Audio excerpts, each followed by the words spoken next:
hope this cat. Hey, everybody, welcome to this week. I can't believe it's the fourth week of Ask Jackie Gordon, the public speaking answer lady live stream here, and it's going on LinkedIn and on my private Facebook and, well, my private public Facebook. And I think it's also on some other channel that I don't remember. Oh, YouTube. I remember YouTube. So it's been an interesting journey so far. This is week number 4, like I said, and it is one of those days where you're kind of like, I don't want to do this, but you do it anyway because you said you were, and it's consistency. My weakness is consistency and just showing up and being here, whether anyone is listening or not, and there have been people listening, so that's cool, is good because this is just going to develop and grow this show. So I'm very excited about that. And for today, I have a theme. It's about the top 10 tips to make our storytelling better. So you can add more humor. 10 tips to add more humor to your stories and speeches and presentations and videos for people who can't count. And this is what I'm going to be talking about today, but this is Ask Jackie Gordon, the public speaking answer lady live stream. So if anyone is out there and has an actual question for me, you can just add it in the chat, wherever you are. If you're on Facebook, you're on LinkedIn, on YouTube, wherever you are, and I will answer your questions. The format for today is going to go exactly like this. I'm going to do a live read of one of my stories. For some of you who don't know me, you may know me, you don't know me. You don't know most of you. Some of the people know me. The ones who don't know me, I also do storytelling. So that means getting up on storytelling shows and telling stories from my life.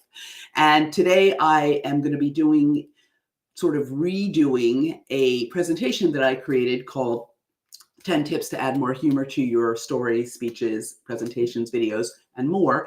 And the way it goes down is I'm going to read one of my own stories. It's a story called Cruise Out of Control, Don't Ship Where You Eat.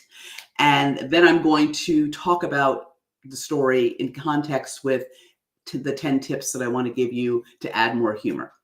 So the first thing I'll do is read the story. It is, I don't know how long it is. This is a shortened version of it. Hopefully it's not any more than 10 to 12 minutes. And then we'll get into my presentation. And the story goes exactly like this. Let me just, it's a live read, so I'm not actually doing this from memory because I had a hard day, kids, and that was going to be not possible. So today I am doing a live read. So it starts like this. No, help, no. That might sound like I was on the brink of being pushed into an unmarked van by hoodlums, but I assure you it was far worse than that. I was talking to my boyfriend, Paul, who was begging me to go to Alaska to see the icebergs before they melted in the summer of 2012 on a cruise. I said, hell no. Now you may be thinking, what an ingrate. He offers her a luxury cruise to Alaska in a suite with a private balcony and a part-time butler, and she refuses to go? Well, if you know me, and if you knew me, you know I was being benevolent. I was trying to avoid the litany of complaints that would gush relentlessly out of my mouth from the second I stepped foot on that ship until we came back a week later and I could get some decent food. I am a card-carrying, certified food snob who firmly believes that every meal I consume should make me happy, if not deliriously happy. If I must eat food that doesn't make me happy, there could be a lot of unhappy people in my midst. I was trying to protect Paul and his daughter Frances from a sea of misery by begging, please don't make me go on Norwegian Cruise Line. Don't make me go on the Norwegian Pearl. Paul knows that if I am too hot, too cold, hungry, or tired, there's no peace for anyone around me. And even if I can't stand the sound of my own whining. But those issues are easily remedied. Have never been held prisoner anywhere with sad food for over a week, and I shuddered to even think about it or imagine it. Yet, he persisted. He promised we'd never have to dine in the main restaurant or at the buffet. He gave me his word that we'd only eat breakfast in the private restaurant for the VIP guests and only eat dinner in the specialty restaurants that you paid extra for. He vowed that our priority when that boat landed would be finding food for me. Still, I knew it was gonna suck, but I gave in. On the morning of April 25th, I had my last delicious meal at Seattle's Pike Place Market and bought an arsenal of hot sauces, condiments, and snacks to get me through the week. I was going to make the food taste better or annihilate my taste buds so I couldn't taste it, and I didn't care. I wasn't kicking and screaming all the way to the boat, but I did not board that ship with an open mind. And I was on Twitter. Remember Twitter? My The Diva Who Ate New York feed was very active in 2012. It was essentially a place for my sassy, snide, sarcastic inner voice to freely express herself to my 4,000 followers and friends. Luckily for the Norwegian Cruise Line, and not so lucky for me, they charged like a wounded bull for Wi-Fi on the ship. The cost of surfing the web on board was akin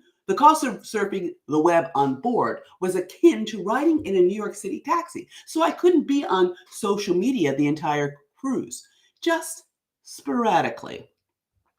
To the delight of Paul and Francis, the butler left the tray of sweets to welcome us in our room, featuring chocolate-dipped strawberries. I said, "Enjoy. I'm not eating that crap. It's not even real freaking chocolate. It's cheap chocolate coating."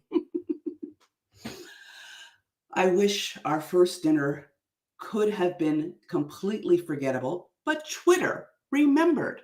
I tweeted, "Ready for dinner, sriracha, ground chilies and oil, harissa, and hot sauce. Check." Our private restaurant breakfasts were fine. I gorged myself on smoked fish and fruits and cheeses and bread so I wouldn't be hungry all day. Paul and Francis insisted on checking out the 24-hour buffet. As you entered, two members of the crew sang out, "Happy, happy, washy, washy," while they hosed you down in sanitizer to stave off the Legionnaire's disease or whatever else you might catch in those food troughs. Oddly, the salad at the buffet looked a lot fresher than the slimy mess I'd sent back to the kitchen the night before in the steakhouse restaurant. If only selfies had been popular back then, we'd have a record of my poolside resting bitch face as I watched chefs drag fully cooked chickens from the galley to recook them on the grill as part of the tropical lunch barbecue. As the guests lined up for their rubbery delight, I sneered from my lounge chair and crafted treats for later. Food sucks. Is the food horrible? No, more like lipstick on a pig. I feel like I've been at some mediocre meat festival. And more. I'd only been using the #cruise, but when a follower asked what line I was on, I said Norwegian. And didn't Norwegian Cruise Line tweet right back to me? "What ship are you sailing on? We'd be happy to reach out to our team to make them aware of your comments." I ignored them, but when we got back to our cabin, we had an invitation to tour the bridge with the captain. I said they could stick it, but Paul and Francis begged, and so we went. And who was with the captain but the head of food and beverage for the entire Norwegian Cruise Line, Klaus Lugmeyer. He just happened to be on the ship I was attacking online. Now, Klaus not only wanted to meet me, but asked to have a private meeting with me to discuss my feedback. I said, "You do not want to meet with me. I am not your customer avatar. I did not come on this ship as an act of free will. My presence here is an act of love that I'll be using to my advantage to lever fancy meals, gifts, and favors from Paul in the future." Leverage was the word I was trying to say. Leverage fancy meals, gifts, and favors from Paul in the future. Now, Klaus insisted because Norwegian aims to appeal to everyone. I took the meeting and I gave him an earful. "Klaus, you should never market to everyone because you cannot please everybody. Klaus, your team cannot possibly prepare dishes for thousands of people at a time using low-cost, highly processed food that I'm going to like. And Klaus, if your baker can't make a brownie that doesn't bounce, then he has no business baking anything." I let him have it with both guns. He pretended to care about what I was saying. The meeting was a huge eye roll for me. But what happened afterward taught me a lesson about tweeting where you're eating. Klaus must have put a target on our backs that marked us for extra special service. We went to dinner. The maitre d', the head chef, and the head of food and beverage for the Norwegian Pearl came to the table to make sure that everything was to my liking. It wasn't. "Could I please get a piece of fish that was not completely overcooked?" I begged. They took the fish back and brought back what seemed like the exact same piece of fish. When we went to breakfast, 2 waiters came to take my order at the same time. "What would madam like for breakfast? What would madam like for breakfast?" I said, "Do you not see each other?" But that did not stop them. The food didn't get any better, but it came with an extra helping of fawning. I didn't get the point of asking me if the food was good with no plan to making it any better, but they kept coming at me. If their plan was to service me into silence, it worked. They won. I stopped tweeting. From then on, I only ate food on board to sustain life and bolted off that ship to forage for food at every port, shoving my face full of sushi and pastries and anything tasty, storing food like a bear heading into winter. At the final port, Vancouver Island, we had a gluttonous afternoon, plowing through a lavish high tea at the Fairmont Express Hotel, followed by feasting on a lovingly prepared dinner at Camille's restaurant. We waddled back to the ship to catch the last show at the Escape Theater. For the grand finale, they trotted out the chefs and the cooks, who received a standing ovation from the audience. Well, not everyone in the audience. I just shook my head and sighed. These are not my people. In Seattle, the next day, I ran off that ship and fell upon a crab and avocado tower at the restaurant Japonesa like a hungry dog at a mediocre meat festival. It was over. I'd survived. Kind listener, if you were hoping for a tale of redemption, this was not it. I didn't rise from like a phoenix from the ashes of overcooked chicken. Much like the food on the Norwegian cruise line, I didn't become any better. I'm still an unapologetic food snob who carries condiments with me all the time. Check my purse. But perhaps the lesson is know thyself, and be carefulest what you say on Twitter. And don't ship where you eat. That is the end of the story. I guess no one had a question? Anyone have a question? Is anybody out there? Hello. I don't know if the chat is on here. Oh yeah, it is. If you're out there, where are you calling me from? Where are you coming in from? I have my little caption. Oh, that's not private. That's not captions. It's a private chat. I have some. Oh, there we go. No, that's not it. I've shrunk this down so today I can't even see what's going on. So if you have any questions about my cruise or that story, Send your questions in the chat. Send the questions in the chat. But now I'm going to do, there's somebody, William, Billy, there you are. Oh, I see. So I've made this smaller and now I can't actually read the chat. Kind of interesting. Okay, there it is. There you are, Billy. I can see you now. Yes, I hope it was humorous. I hope someone found it humorous. Anyway, we're going to talk about the 10 tips. Did you have a question, Billy? We're going to talk about the 10 tips. Whoops, I just lost my entire screen, folks. We're going to bring that right back. So, always be entertaining. That is my tip. My tip number one, my mantra, the bottom line, the foundation for pretty much everything I do. Standing in front of an audience is an incredible opportunity to persuade, to inform, to inspire, to entertain, and more. But some people waste their audience's attention by boring them. Don't be boring. It doesn't matter where you're delivering a work, a presentation, a keynote, a eulogy. You should be entertaining. Now, the good news. Now, the easiest way to be more entertaining is to add humor, and I've met a lot of speakers who find it challenging to be funny. But the good news is that you don't have to be a stand-up comedian to add some levity to your speech or presentation.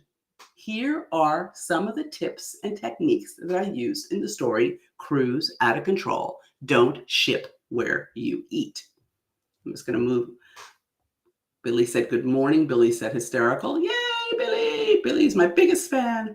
I need you, Billy. It's good to know you're out there, Billy. So, the first one is be vulnerable. Your ability to connect with your audience is directly related to your willingness to be vulnerable. And adding humor is no different than showing the other emotions that kind of reflect your humanity. Humor is easier for an audience to connect with since most people enjoy laughing, but humor also gives your listeners relief from the darker emotions. So it's always good to add some, especially if your presentation focuses on really serious stuff.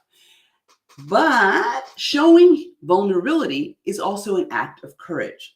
Most people are terrified of looking like an ass in front of an audience, looking silly. But the willingness to look like one is the first step to being funnier and adding more humor to your presentations. And it's seen by your listeners as an act of bravery. It's kind of like, what's that movie?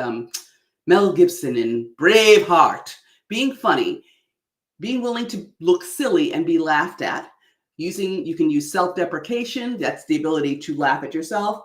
Or another way to add humor and to be funny is to be the protagonist in your own story. Now, how I use this in Cruise Out of Control is I made myself the jerk in this story from the beginning to the end. I'm a snob, I'm judgy, I'm an awful girlfriend, I'm an awful passenger, I don't give good meetings with the food and beverage guy from the entire Norwegian cruise line. That's how I use it. The other thing that I did in this story, or that you do to add more humor, this is tip number 2, if you're counting, is open funny. I know I've said in previous live streams, the first one was actually all about how to grab your audience by the attention. If you can be funny right off the bat, that is a great attention grab. The first words or behaviors show the audience will set the tone. It'll create curiosity about what you're going to say. So if you start off like, oh my God, then they're going to get scared because they're like, oh my God, this person's kind of boring, and why am I here? And let me look at my watch, let me look at my phone, let me get the hell out of here. But if you can open by being entertaining, by teasing them, you can be confusing. That's, say something that's opposite of what you actually want them to what you're going to talk about. You can be dramatic. You can use your body language. You could flock like a chicken. You could use props. You could put on 2 pairs of glasses and people are going to wonder, what is she doing? Anything that you can get them to get that what is she doing is an attention grab, and that's how you want to start. Even if your speech is more serious, you want to start with something that's going to grab their attention, because it's a gift. It's a gift and you don't want to waste it, folks. Don't waste it. So how did I use this in Cruise Out of Control? Well, I opened, I was overly dramatic. A bit. Was I a little over dramatic? And I followed that with a funny line, and I added a little bit of a tease. Did it have a lot to do with my story? Not really, but I used it to get the audience's attention, make them giggle, and wet their whistle for what was to come. That's why I like drama and humor together. So now, even if you are giving a serious speech, you need to infuse some humor into it. Figure out what's humorous about your topic. Even if it's not the most interesting topic, you can make a joke about that. You may go, oh my God, I'm going to bore you people. So brace yourself for the boredom that is about to come your way. Or whatever your topic is, there's always ways to find humor in it. You don't want to, and also you want to start from the beginning. You don't want to make them wait for the humor, because if it starts off dull, you're going to be losing them. And once you lose them, it's really hard to get them back. So you want to start it with the open, make them laugh, and then pepper your presentation with little bits of humor, no matter what flavor it is, to keep them moving along. So how did I use this in Cruise Out of Control? I used a lot of humor throughout the story because I wanted to illustrate this. This was an illustration on how to write a humorous speech. I opened funny. I used snarkiness. I used sarcasm. I used emotional words, dramatics, body language. I mean, I'm sitting doing this speech, but when I stand up, there's a lot more movement in it. And I used all of that to add more levity to the story. So what you can do is you can choose funny words and imagery. The techniques for choosing funny words includes using descriptive words that paint a picture. You can use alliteration, which is where you start 3 words in a row with the same letter. You can use metaphors. You can use similes. How I use this in Cruise Out of Control, I love alliteration. It's my favorite thing. So I started with the line sassy, snide, sarcastic. I use metaphors, riding on a sea of misery. I used a lot of similes, like storing food like a hungry bear heading into winter, or rising like a phoenix from the ashes of overcooked chicken, or being a hungry dog at a mediocre meat festival. So you can find, when you're working on your presentation, or you're working on your video, you're working on a speech, whatever you're writing for your blog, you can look for ways to paint more powerful pictures with the words and the imagery. It's so important. I'm telling you, it makes such a difference. And the things that you can use for that are like thesauruses. You can use AI. I use AI to find synonyms. Don't shoot me, people. But I'm like, AI, tell me the synonyms for the word dog, and it'll give me all these different words for dog, and then I put them into I try to find the way to put them into the whatever I'm saying in my speech or presentation, things like that. Another thing, I just had a thought and it just went like that out of my head. Being specific. The other thing about imagery is that it's specific. So you don't say, I walked down the street. You would say something like, I wandered down the specific street, Broadway, in the late afternoon, where the crowds of people were everywhere. You want to give me something. You want to give your audience words that they can hang on to, and words that they can create this picture in their mind of what you're talking about. So that's another tip for you. The other, I think, what are we up to? Number 3? I think this is number 3. God forbid I actually numbered these tips in this presentation I gave. But I'm going to set this to a slideshow when I actually re-edit this video, so it will be much clearer. So exaggerate. Exaggeration is very funny, as long as it's somehow based on the truth. You don't want to lie to your audience, but exaggeration adds flair and humor, and it changes boring words and makes them fun. So how I use this in Cruise Out of Control.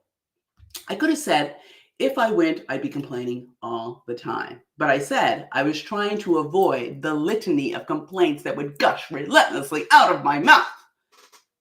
That's exaggeration. Or is it? We're not really sure. Example 2, I could have said, I've never been on a cruise with mediocre food for a week. I've never been on a cruise with mediocre food for a week. But I said, I've never been held prisoner on a boat with sad food for over a week. For a whole week is what I said. I've never been held prisoner on a boat with sad food for a whole week. That is exaggeration. Another tip is to be snarky. I like snarky. I think showing a little bit of attitude makes people laugh. I'm snarky. Snarkiness is good as long as it's not crushingly mean-spirited. It adds a bit of cheekiness to your delivery, to your presentation. According to Oscar Wilde, sarcasm is the lowest form of wit, but the highest form of intelligence. I try to be very careful with blatant sarcasm, but I like to sprinkle in a little bit of snark here and there. So how I used this in Cruise Out of Control was, if you knew me, you'd know I was being benevolent. And I said, still, I knew it was going to suck, but I gave in. That's a little bit of snarkiness in there. So you can just sort of pump up what you're going to say, amp up your words, make them a little bit, give them a little bit of. The next tip is to be emotional. I use emotion a lot when I present because I like to spark emotion in the listeners. Acting out emotionally is funny. Any emotion that can be exaggerated to add funniness to your speech. You can always exaggerate your emotions. I was so mad. I'm so happy. Whatever you can take it to, oh, I was so bored. Or you can just yell out an emotion and I will show you how you can make it funny. If anybody's in the audience, yell, tell me about an emotion. But we're going to move on. So how I use this in, what's really helpful for emotions is that to look at, there's a thing called Plutchik's Wheel of Emotions, which I will pull up another time, or just a list of emotions. You can ask AI for a list of emotions and try acting them out in a mirror in a way that is funny. So I think definitely on my blog, Speak Up, Get Paid blog, I have a post about emotional mapping there, and it has a list of as many as I could list, the different emotions on a scale of the worst emotions, rage, to joy. And so if you wanted to play with trying to get your face and your expressions and your emotions exaggerated, you could run through those emotions and act them out for yourself. And then when you're writing, you can think about what's the emotion in this moment of my presentation, and how can I use the emotion, be emotional, to give your speech a bit more lift. So how I use this in Cruise Out of Control is I'm really emotional already, but the opening was very emotional. It's the line where I'm begging, please don't make me go on the Norwegian cruise line. I'm begging you, I'm begging. Over emotional? Yes, I am. Oh, I want to count how many I've given you so far. So I've got to go back, kids. I'm sorry. I don't know why this is not it doesn't have numbers. We had be vulnerable. Let's recap. Open funny, 2. Make them laugh, 3. Choose funny words and imagery. That's 5. That's 4. Exaggerate for effect. I can count. Be snarky is 6. Be emotional is 7. Ooh. Next up, we have use timing.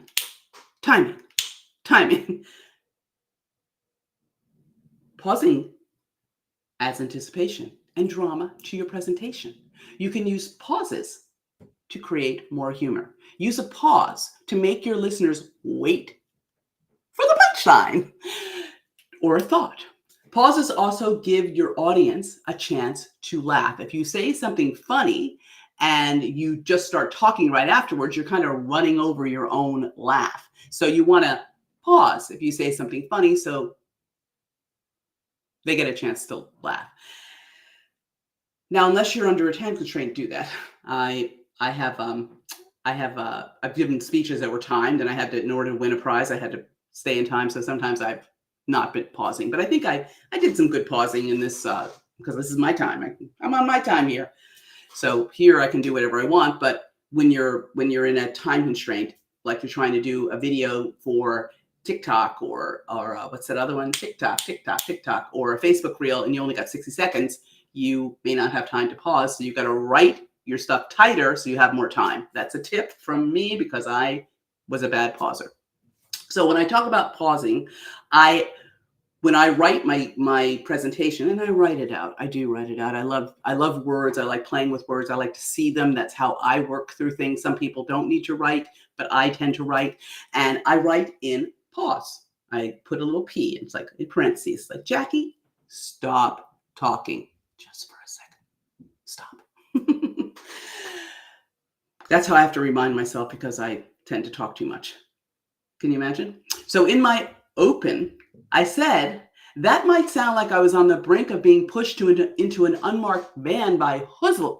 I can speak English. That might sound like I was on the brink of being pushed into an unmarked van by hoodlums, but it was far worse than that. A little pause there. See, a little pause. So what are we up to? Number 8. Now we're going to go to, I guess it's number 9. Vocal variety. Vocal variety goes a long way in entertaining your listeners' ears. So if I were going to talk like Howard Cosell and in a monotone and just not stop or sound like a robot, it would not be very interesting.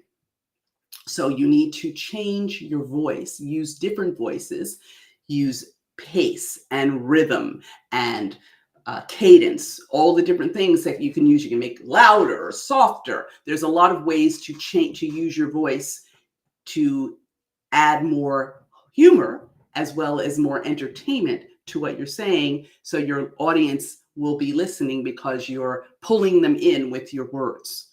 So one of my favorite forms of vocal variety, I don't know if you know the comedian Jim Gaffigan, but it's when he whispers because he's talking with the voice in his head. He has a little weird voice that he gives himself. And he says things like, I don't even know why the audience is still here. Are they even listening to me? It's like he's telling you what's going on in his head, and that adds humor. That's whispering. Whispering is a great way because when you whisper, even when you're standing on a stage, it forces the audience to lean in to hear you. So whispering's great. So I use a lot of vocal variety. I change and lower my volume. I speed up. I slow down. I add staccato. I add rhythm to my words so they have a bit more punch.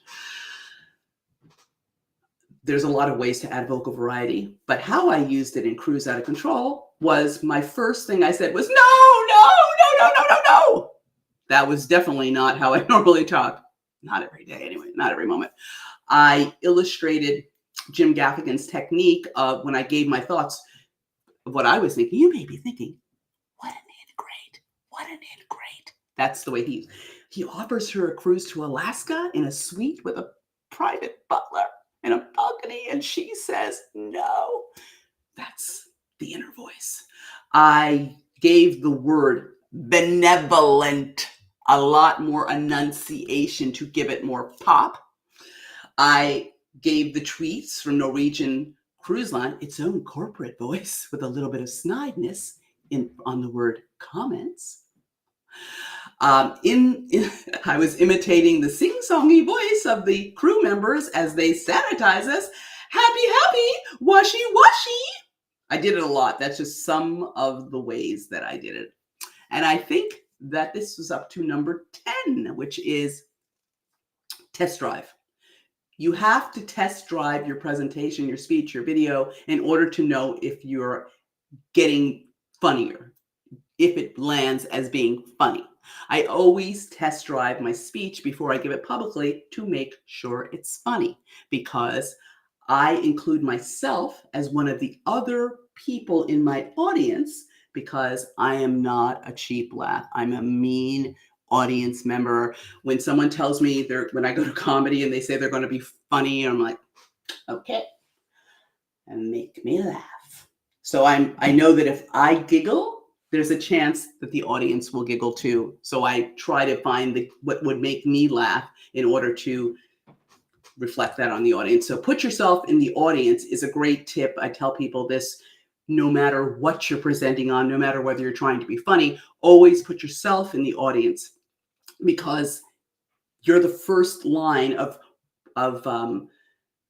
the first person who's going to hear your own speech because you're writing it, and you want to have the experience that you want your audience to have. So you want to ask yourself, "Ooh, was that line funny, or did that image make this easier to understand? Was that story clear? Could I have used more imagery in that?" You want to be able to sit back from your presentation with a critical eye and see how it lands for you. When you are talking, when you're listening to someone who's giving a video, you know how this feels because we see so many videos these days. You know what videos make you giggle. You know what social media posts resonate with you. You know how these things make you feel. So you can do the same thing with your own presentation. Now, I'm not saying that you shouldn't also give it in front of people who are not you, but the first line is to make sure that you have that kinetic, that visceral experience of your own words, and then you can try it out on an audience. So that's one way to give it a test drive. You could also record it. I record my stuff like I'm recording this now, and now I have 4 hours of these shows, and I watch them back, and sometimes they make me laugh. So if I feel like if they make me laugh, they might just make you laugh. Now, the other thing, and this is, I've gone to, that was tip number 10, is the not really bad news, but the truth is not everybody's going to laugh. Being funny is completely subjective. You will not make everyone laugh. Some people don't visibly laugh. Some people are soulless. They have nothing on the inside. They're empty. They're empty husks. Don't worry about them. They wouldn't know joy if it slapped them in the face. But don't feel bad if the people that you don't laugh when you're trying to inject humor.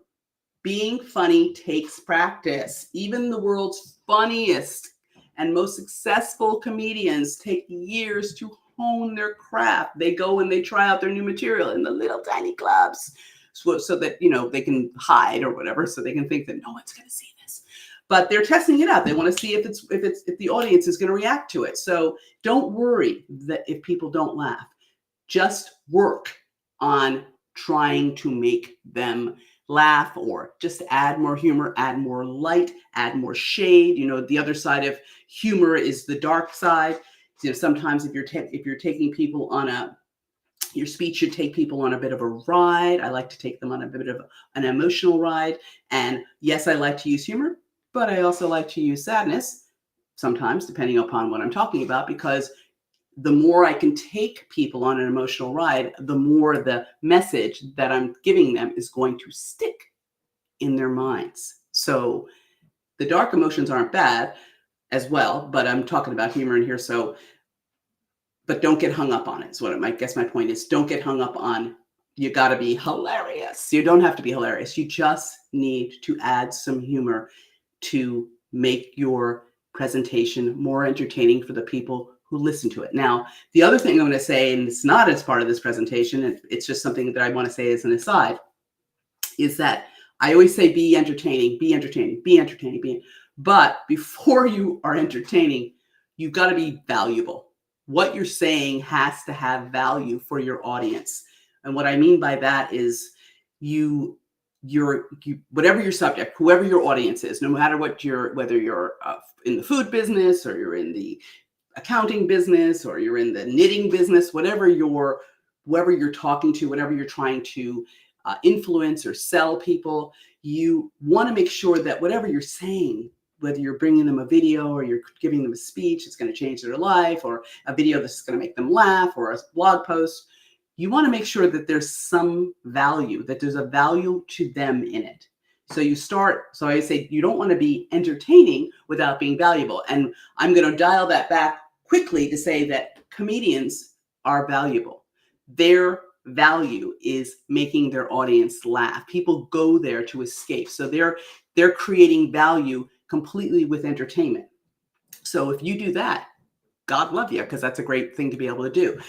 But all entertainment should have a value for the audience. You don't want to get up there and not say anything and just be listening. Some people get up and it sounds like they just like the sound of their own voice. So you want to make sure that you're giving them something valuable delivered in an entertaining fashion. So I hope that, The reason I call this presentation 10 tips for people who want to add more humor to their stories for people who can't count is because that was extra. That was like 11 or 12. I don't know. There was a few. I had a few extra in there because I'm long-winded. And I also like to squeeze in the value, whatever I'm doing. So I want it to be funny, but I'd never, ever, ever say something that isn't valuable, that doesn't have value, some sort of value at the soul of it, not a soulless husk, but a real soul. I want people, I love to deliver important information with humor. So that's my thing. And that's why I started this platform, because I want you to do that too. So, but don't be entertaining without being valuable. So people will just be like, why am I here? Unless you're a comedian, and then they'll know why they're here. Oh, the other thing I didn't put in this presentation, but I subsequently learned, another tip, kids, is watch out for the jokes. Jokes can be dangerous. If you tell people, or you start your open, or you tell people like you're going to make a joke, you're already setting them up to you're setting yourself up to possibly fail, because if they're like me and they're an awful audience member, you're saying a joke is a challenge. And it may be harder to pull that off because it could be people like me who are jerks in the audience going, okay, make me laugh.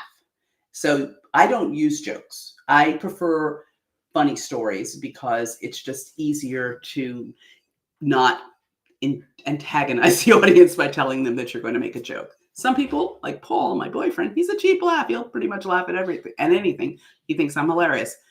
I'm not, but he thinks I'm hilarious. That's what matters. But he's a cheap laugh. So if the world were filled with Pauls, it would be wonderful, but it's not.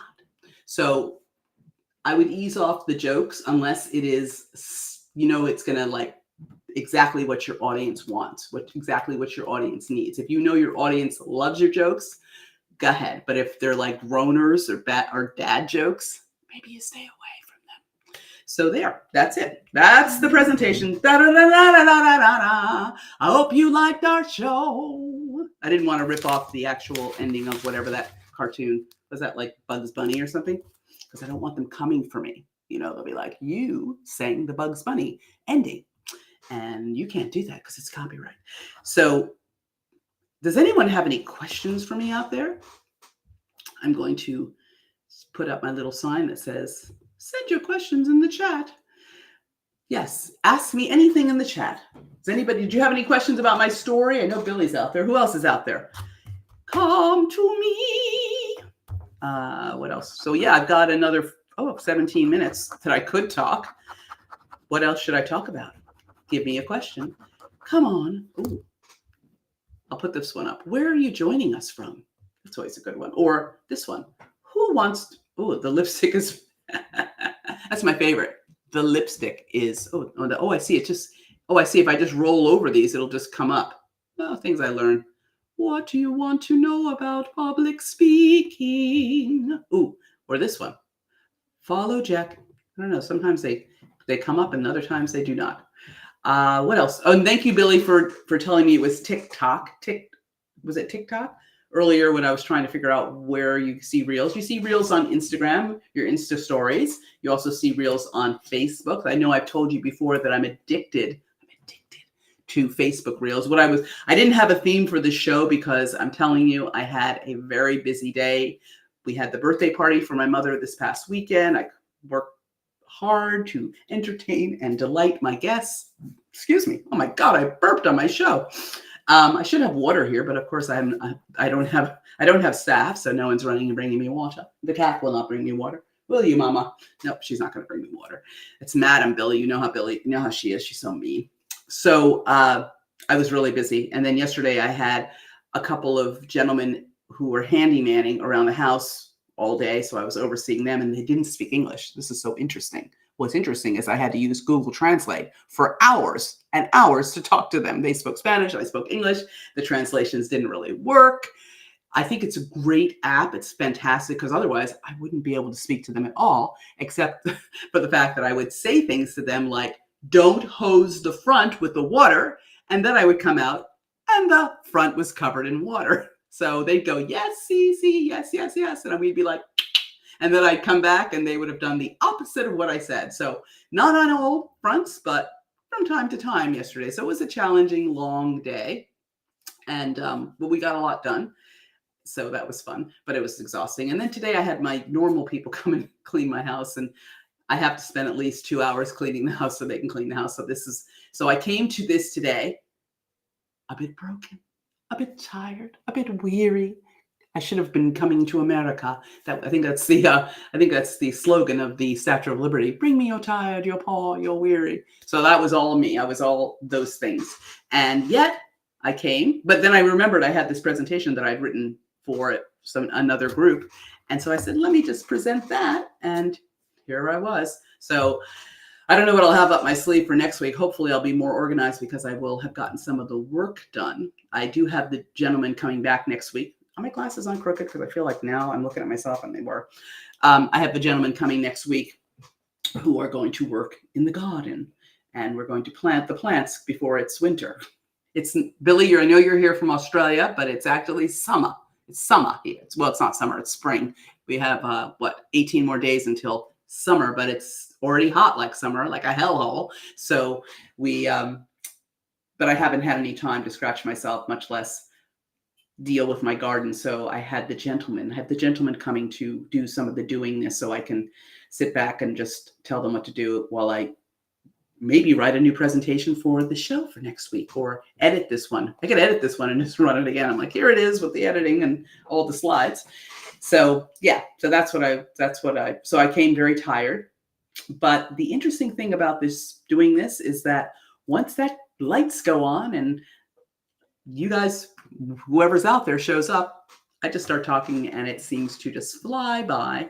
And it worked out that I had this presentation today, but I'm working on making this tighter and more organized for the future.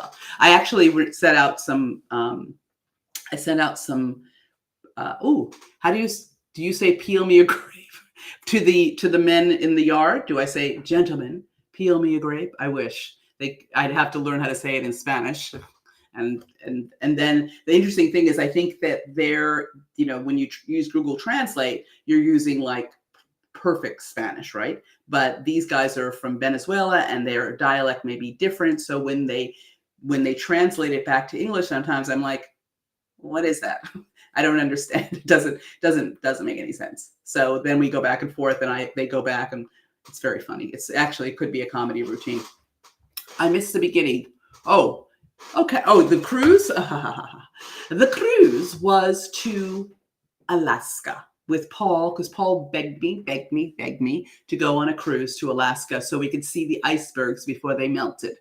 And I do not cruise. I do not like cruises. I feel like the cat in the hat. I do not like cruises. I do not like bruises. I don't like schmoozing with people I don't want to be with on a plane, on a boat.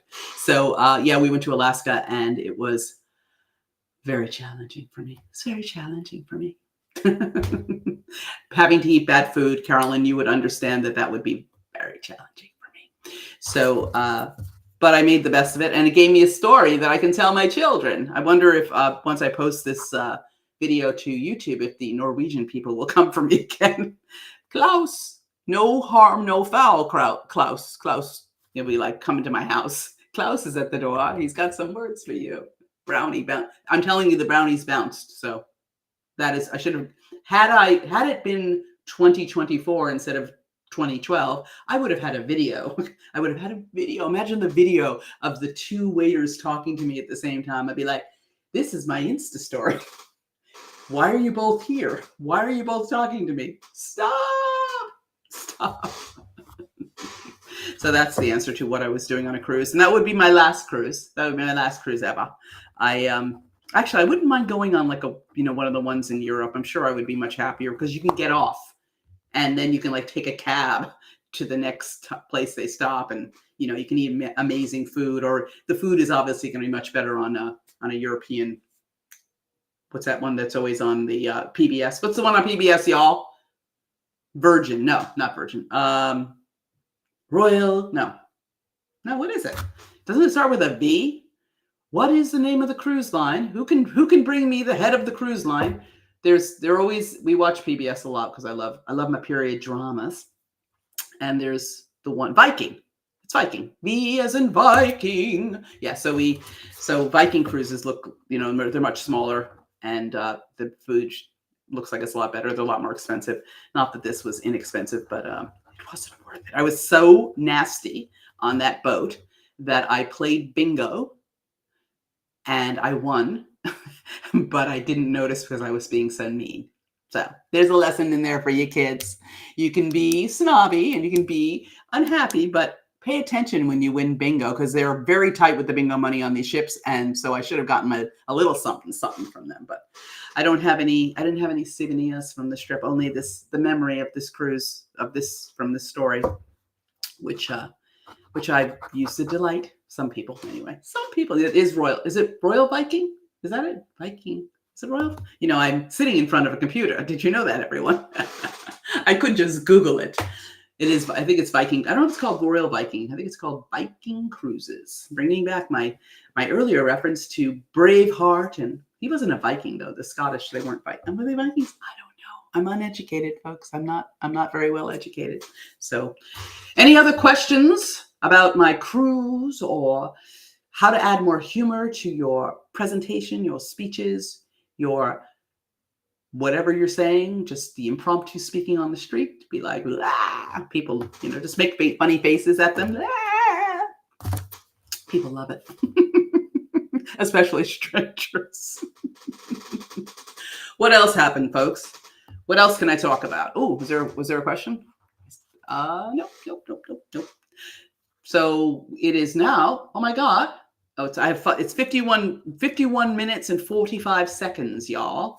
So I will figure out what I'm going to talk about. What should I talk about next week? Give me a topic. Oh yeah. Did I say that I have been soliciting people to come on so I can cruise with them, so I can cruise them? Hey, come on. I did see a rather delicious looking young man on the street the other day, and I was like, the cougar comes out, you know what I'm saying? But no, I don't want them to come on so I can cruise them. What I want them to come on is so that I can coach them. Doing some live coaching here on the program.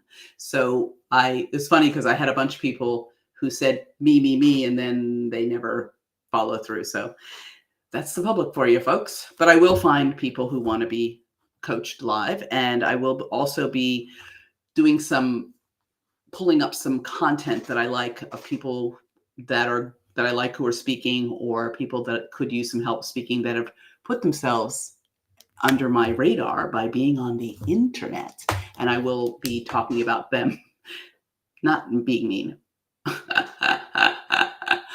Yes. So I will be I'll be doing that. And that will be, I think that's going to make things a bit more lively and fun. But I will also be making more presentations like this one. I made this for a Toastmasters meeting years ago. I don't even remember it was during the Troubles, folks. It was during the pandemic. I did that. So that was it came in handy today, baby. I was very happy to remember that I had this. So there you go. Ooh, I probably should do a recap. I'm going to do a recap of what the top 10 tips were. So when I cut this video, I can be like, this is what I said, folks. Because one of the other things that I teach when you're giving a speech is always have a recap. So the top 10 tips to add more humor to your stories, your speeches, your videos, your social posts are to: number 1, be vulnerable. Number 2, open funny. Number 3, make them laugh. Number 4, choose funny words and imagery. Actually, that was in one I didn't count earlier. Choose funny words and imagery. Number 5, exaggerate for effect. Number 6, be snarky. Number 7, be emotional. Number 8, use timing. Use timing. Use timing. Use timing. I'm not sure which take I'll use. Use timing. Use timing. I need to say it a bunch of times because I gotta cut the video. Oh, what number was that? Bugger. I think this is number 9. Vocal variety. Use vocal variety. I lost count, kids. Number 10, test drive. Did I lose count? Who's paying attention? And the bonus one was not everyone will laugh, but I may have had some extra bits in there as well, extra pro tips, because I know I added them at the end just so I would keep on talking. So I will add those numbers in as well. Did you know that when I cut my video, I can add new audio? So I can talk over the silly things I say, so I can get a good, I can fix things. I can fix it in post. So that is exactly what I will do. Fix it in post. So what's everybody having for dinner? What's having? Is breakfast? What are you having? What are you having? Tell me what you're having. I don't know what we're having here. I have made no plans. Today was all about get through this live stream. It was at maybe 2 o'clock. I was starting to pass out from exhaustion, and I was like, you must get through the live stream. You must also post to LinkedIn. I did that. I've done it for 4 weeks in a row. I've posted Monday through Friday for 4 weeks, or this is the 4th week. I am super proud of myself because I don't always want to. As a matter of fact, I often don't want to, but I do. So I applaud myself. I would like some hand clapping. Oh, you're having BLT. Oh, I love a BLT, Billy. BLT is yummy. Maybe I should make BLTs for dinner. Would that be weird? You know what I have? I have knishes. Do you know what a knish is, Bill? Bill is from Australia, everyone. So he may not know what a knish is. It is like, it's an American Jewish kind of potato cake. Not like a potato cake like you get in Australia. That is, in Australia, the potato cakes are cooked potato, and then they put them in batter and fry them. This is like a mashed potato that is wrapped in dough. And it's like carb on carb action. It's some delicious carb on carb action. And you get them at, you used to be able to get them at like street vendors. They would be on the same cart as a hot dog. And I like them split with sauerkraut and mustard inside. I know it might sound a little nasty, but believe me, it's delicious. So I actually have some Gabila's knishes because that's the brand we grew up with. Ooh, here we go. Ooh, oh, here we go. Oh, here's a question. It's a question. Oh my God. Any input on making academic subjects? I can actually highlight your thing, and hopefully I'll have a good answer for you. I don't know. Now it said I could highlight. Can you see that anywhere? Anybody? I don't know. I'm supposed to be able to highlight that, but it doesn't seem to be working. So I'm going to read it aloud. Any input on making academic subjects interesting and fun to folks who might actually know more than you? No, just kidding. Just kidding. That's how you add more humor to your. So what I would do I would find the humor in the academic subjects because, and also like find threads that they may not have thought of. They may know more than you, but they may not have looked at the subject in a way that is as broad as you, where you can actually find little things that they might not have thought of. I mean, the wonderful thing that we have, that we all have, is the internet. So you can always find, you can take a word out of a subject and find something that's funny about it and add that. Or you can find some sort of cultural references, because that, if you say, well, as they said in Bridgerton, then they're going to be like, oh my God, Bridgerton, I love that show. So you want to find things that people can connect with. Since you're in the food, Carolyn, when you add food to things that are academic subjects, you could be like, well, I made the egg over easy, like this easy subject. I'm saying silly things, but that's my job. But I'm saying that you can find references that are cultural, that are food. Oh my God, use kittens. Kittens get their attention. I like to find things that are unexpected, which is why I use music a lot, because musical references, if it's something that reminds you of a hook of a song that is in your academic presentation, adds a better cultural reference that people can connect to. And that's a great way to teach. When I'm teaching, which I'm doing now, I like to use a lot of humor so that what I'm saying is sticky. So if you're using a subject that's dry, like academics, fold in a little calculose. Yes, fold in a little calculus. I didn't even calculus, but calculus sounds kind of like a horror movie character. It was calculus. Yeah, so that's what I would do. I usually try to connect it to ordinary things that they may not have thought of because they're being way too intellectual. Um, yes. Ooh, that's nice. Pork loin. I'm coming over to your house, Carol. Carolyn's having pork loin with mushrooms and polenta. And what are we having over here? Nothing. I've made nothing. I've made no arrangements for the food, the feeding. Paul will be home from his spin class in a minute, and there's nothing. Probably popcorn. Is that weird that I was serving popcorn for dinner? But guess what, kids? My hour is up. It is now 1 minute and 30 seconds. 1 hour and 30 seconds. Ooh. So I am going to head out onto the Ponderosa. Who remembers the Ponderosa, folks? With what was the hot one? There was a hot one, the young kid. Actually, I didn't mind the older one too. What was his name? You know what? That's what happens, Carolyn. You start making references to old television shows. You have to be careful of your crowd because you could be talking about, what was their names? Little Joe and Hoss and Adam. Ooh, I'm remembering their names, and Pa. And they may not know what you're talking about. So you want to be careful. His name was Hoss, not horse. Oh, was that how you say it in the South? Maybe in the West? Hoss. He's like a hoss. Anyway, I'm out, kids, because I am a husk of myself at this point. And thank you so much for coming on. And I look forward to seeing you next week. What's happening next week? Where I have no plan, but I will have one by next week. Mwah! Good night, and God bless you. That I did not mean to say that because you know I'm not religious. Good night, and have a pleasant tomorrow. Bye. Bye, y'all. I don't even know how to turn this thing off. How do I turn it off? Oh, end stream. Bye.